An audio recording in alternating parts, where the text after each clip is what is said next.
राहुल गांधीचं करायचं काय? राहुल गांधी 2 दिवसापूर्वी आपण सगळ्यांनी एक विभत्स चित्र पाहिलं. विरोधी पक्षाचे राष्ट्रीय नेते काँग्रेसचे राहुलजी गांधी यांनी त्या संसदेला पिकनिक स्पॉट सारखा दृश्य देण्याचं काम केलेलं आहे.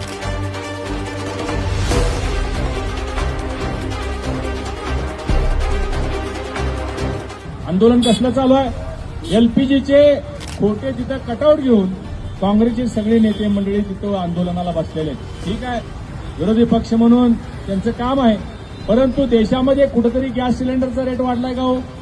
कुठंतरी तुटवडा आहे का हो? कुठं लोक आंदोलन झालंय का? काँग्रेसचेच लोक आंदोलन करायला लागलेले आहेत. काँग्रेसचे लोक देशातल्या नागरिकांना भयभीत करायला लागलेले आहेत.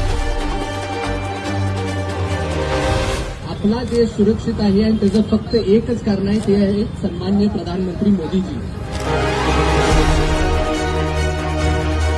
आणि मला खरंच अभिमान वाटतो की मोदीजींच्या नेतृत्वामध्ये आज जगभरामध्ये कुठल्याही घडामोडी होत असतील, परंतु तरी सुद्धा भारत देश आणि भारतातले नागरिक हे नेहमी सुरक्षित असतात.